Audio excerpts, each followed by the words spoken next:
when I started studying with Bob Proctor, he used to say something to me that at first I didn't necessarily understand or believe at the time. And it was just, I think it was a lack of awareness, but now I understand what he was saying on a deeper level and it makes complete sense. So what he used to tell us was that when you become emotionally involved with an idea, the subconscious mind believes and acts upon that idea, and then the whole forces of the universe act on that idea too. So what does it mean to become emotionally involved with an idea?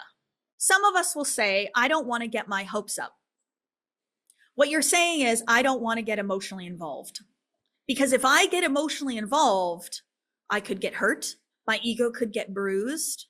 I could be upset. Emotionally involved is not the same thing as needing something, no.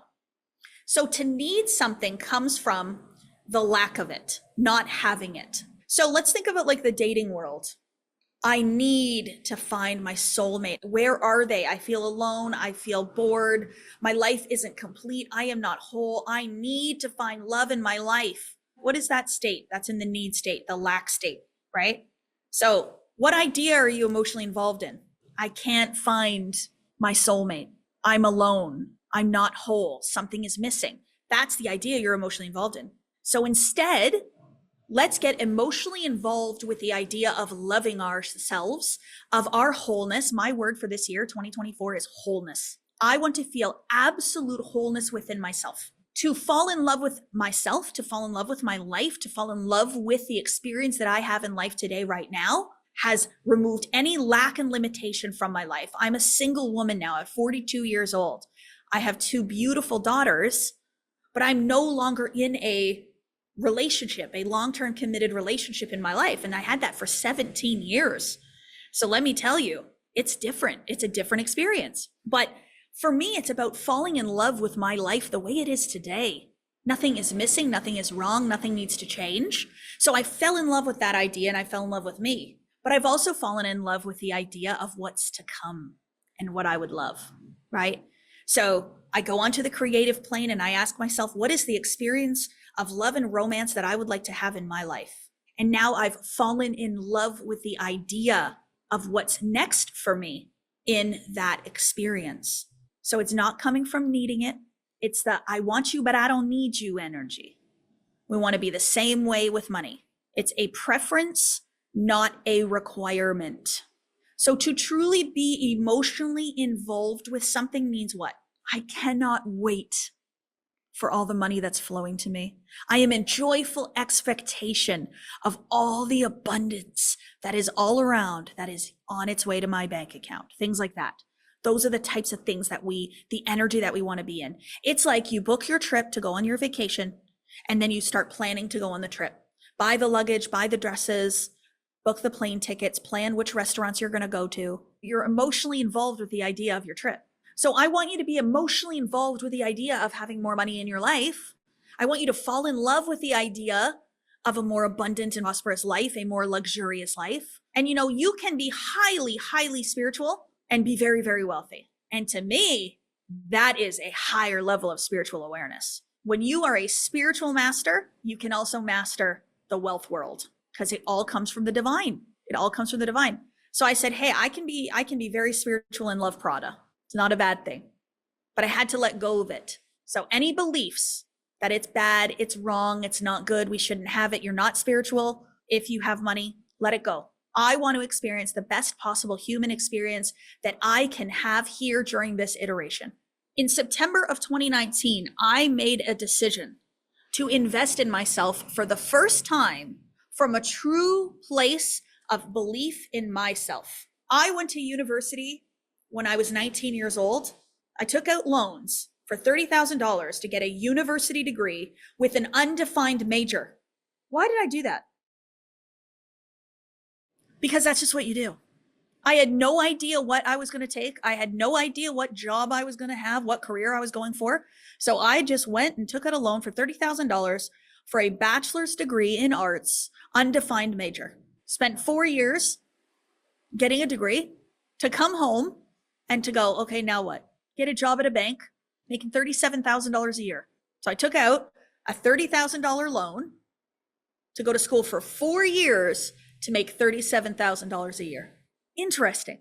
And then roll around September of 2019. Okay, then I got another degree. Then I got a master's degree. So I've spent probably $100,000 in university degrees. So September of 2019 rolls around and I get introduced to Bob Proctor. I want to take one of his courses. It's $8,000, 6 months. It's going to be all about me. I'm not going to learn about the weather or computer software. I'm not going to learn about psychology or anything. Well, I guess I kind of did, but indirectly. But it was a program to study me, about myself. And I was like, oh, I don't know. I don't know if I can do that. That's too much. But what if? Because suddenly it wasn't the degree that was going to make me successful. It was me that was going to make me successful. So when I went to university, I got all those degrees. I had faith that, oh, well, if I have the letters next to my name, it's going to make me good. But when I took the course with Bob in September of 2019, when I invested in myself $8,000, suddenly it was about me. And I didn't believe in me. I didn't trust me. I didn't have faith in me. I didn't think I was worthy. I didn't think I was good enough. So what did I do? I said, oh, I don't know. And then when I went and talked to my husband at the time, Chris, he reflected to me my own fears. So I wanted to do it, but I was afraid to do it. So I go to him and I'm like, hey, I want to take this course about law of attraction, mindset. I want to learn about me. I'm going to become a millionaire. And he goes, oh, no, we're not doing that. No, that's too much. And I went, oh, yeah, you're right. I let him be my scapegoat. And then I went back. I kept thinking about this. I kept thinking about this course. I kept thinking about the life I wanted. I kept thinking about becoming a millionaire. And I thought, oh, it's possible for me. What if it is? What if I decide to be it? I take this course to learn to be it, and then I be it. What if it works out? What if it happens? And I went back to him and I said, I'm not asking for your permission. I'm asking for your support. And I said, but this is where I got to self-define. Okay. I said to him, because he said to me, you know what? If you promise me you will do it, then I think it's okay to do it. And I got to say to him, I believe in myself. I know I will do this. I know I will embody this work. I know I will show up. Did I really know? Like, was my subconscious mind like, yes, you know? No. My subconscious mind was like, oh, Kathleen, like, oh, this is a lot. What if you don't? But in that moment, I got to go to him and say, no, the call is bigger than my fear. As that's what Audrey said. My call is bigger than my fear. So I got to say, no, I got this. I trust in me and I have faith in me.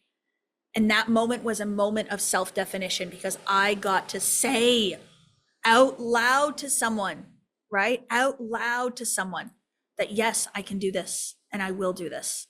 And it was just me believing in me and me telling myself, you got this, girl, you can do it. But that decision in September of 2019 has changed my entire life. It cost me $8,000 to enroll in that program. And I have built a $32 million corporation here that is helping other people to become wealthier, happier, healthier, better relationships, curing mental health, chronic diseases, autoimmune disorders, cancers. We have people going through nasty divorces that are coming out with the outcome that they want. We have people who are in grieving processes who are making the most money they've ever made in their life in their darkest moments. We have people doing more than I did, making more than I made, faster than I made. And that's why it's so, this experience now for me, I am literally sitting in your future, sitting here seeing what's available and what's possible and what is here for you, telling you to please see it for yourself.